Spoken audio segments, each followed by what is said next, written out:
La la la la la la la la la la la, amen, amen, amen. La la, amen, amen, amen. La la, la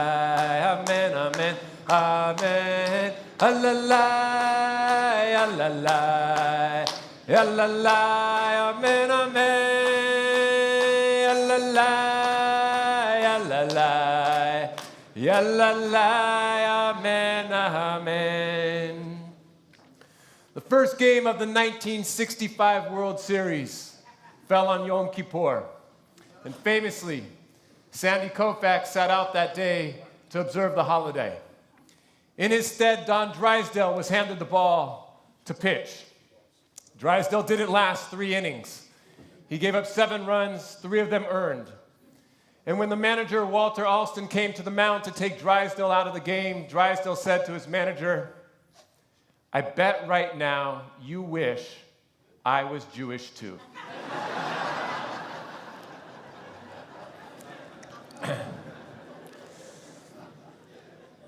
Not a lot of people are saying that these days. We live in very difficult times, both as American and as Jews. Been enduring very difficult war between Israel and Hamas. Hostages stuck in the dungeons of Gaza for 718 days. European countries recognizing Palestinian state. Israeli ministers proposing annexation of the West Bank. I think we all want peace. But peace can mean different things to different people. I want to share with you today 3 models of peace that were shared by Daniel Hartman when I was in Israel this past summer.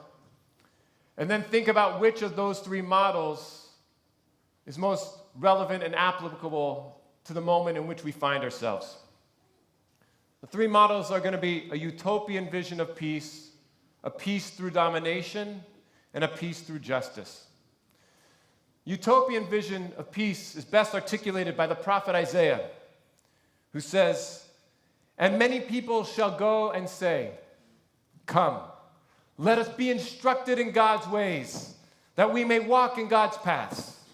He goes on, "And they shall beat their swords into plowshares, their spears into pruning hooks. Nation shall not take up sword against nation, neither shall they know war anymore." And it continues, "The wolf shall lie down with the lamb, the leopard shall lie down with the baby goat. In all of my sacred mount, nothing evil or vile shall be done." Isaiah has a vision of people united, of universal recognition of the authority, the rulings, and the laws of the one God. In this vision of harmony for humanity, there is universal brotherhood and no need for weapons of war. Isaiah even envisions an entire reworking of nature. The vicious beasts, the predators, are not eradicated from the land. Rather, their nature is transformed and changed, and they no longer want to attack others. It's a beautiful vision. It's a utopian vision. Utopia comes from 2 Greek words, ou meaning not and topos meaning place. Utopian visions have no place. They're not grounded in reality. And we might ask whether a utopian vision is beneficial or detrimental.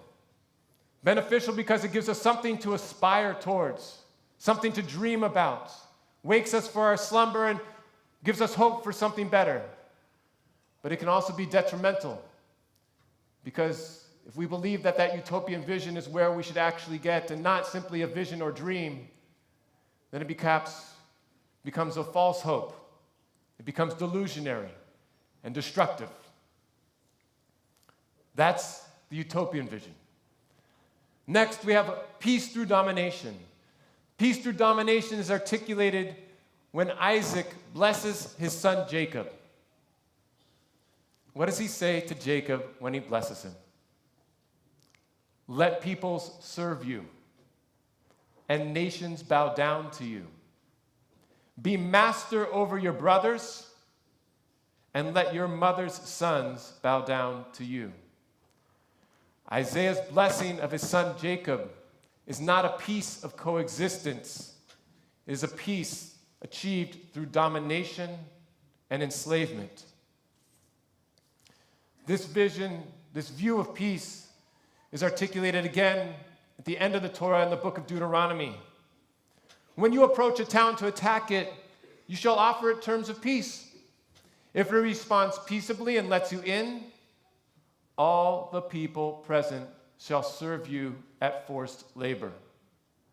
And if they refuse, put all the males to the sword. This is not a utopian peace.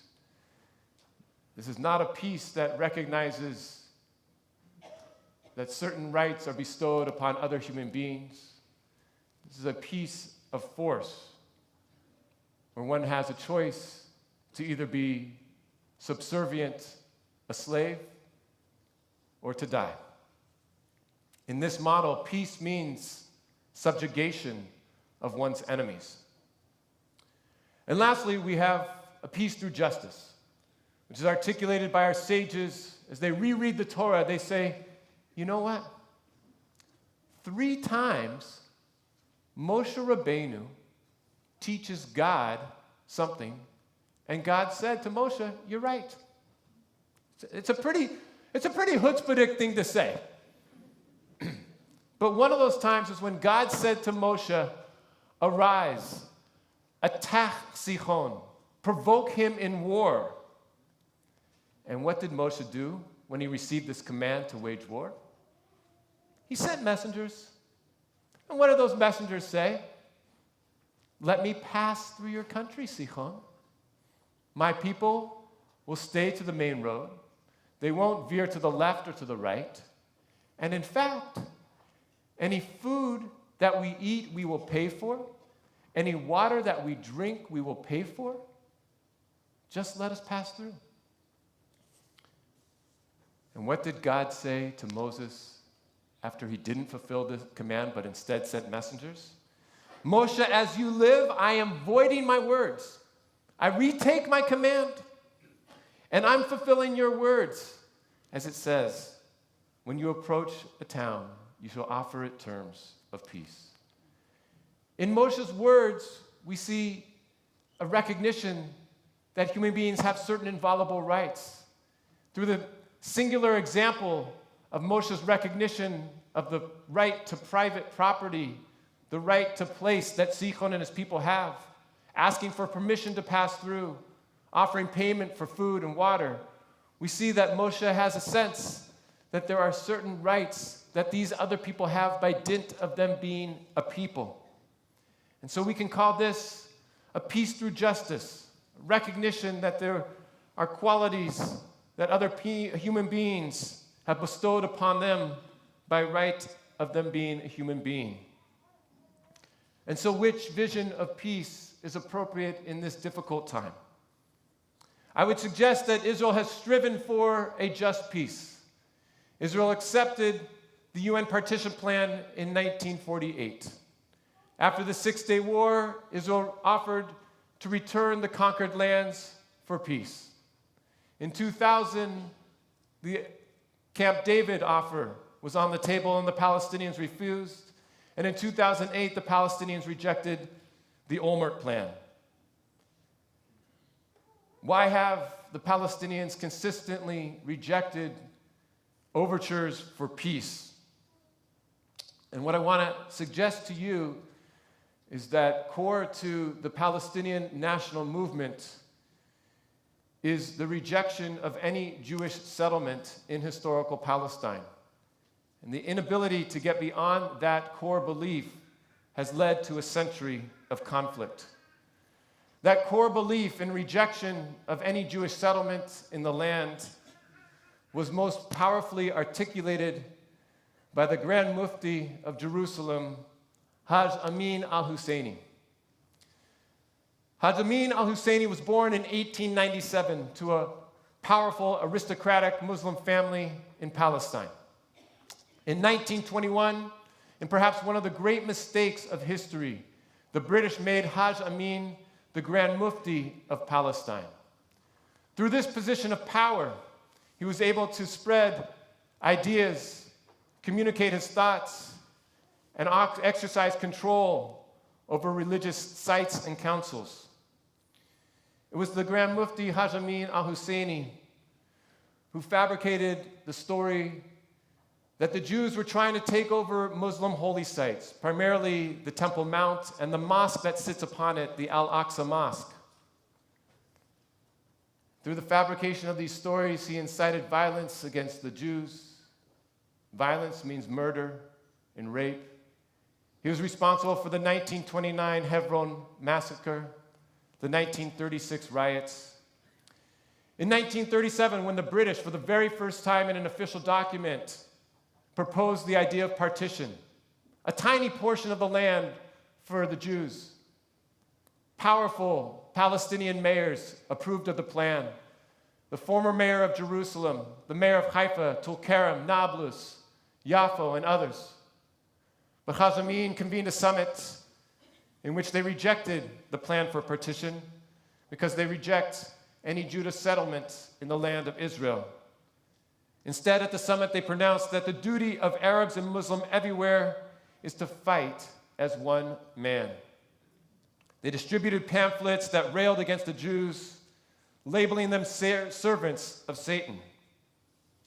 During the Holocaust, Haj Amin partnered with the Nazis, addressed Arabs on Nazi radio, and would say, K-I-L-L, the Jews, wherever you find them. This pleases God, history, and religion.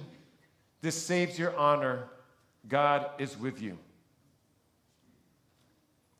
And so, the father of Palestinian nationalism, Haj Amin al-Husseini, powerfully articulated the view that there can be no Jewish settlement in historical Palestine.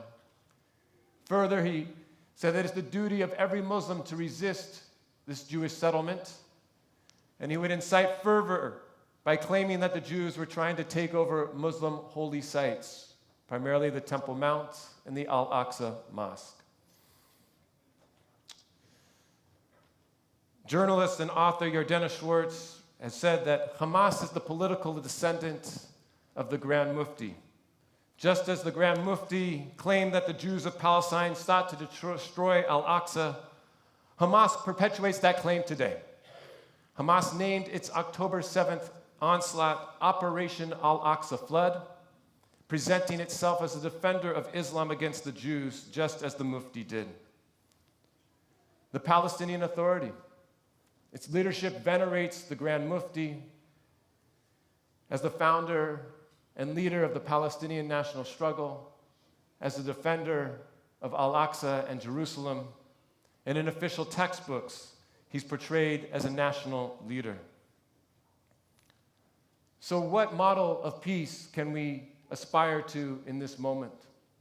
A utopian vision of peace, a peace of domination, a just peace? I think in light of this quality that defines the Palestinian national struggle, we can only hope for a peace through domination, a peace in which Israel is able to realize the blessing that Isaac gave to Jacob. Let people serve you and nations bow down to you. The alternative is our own annihilation, a realization of the Mufti's vision, no Jewish presence in Palestine. But that can't be the end of the story.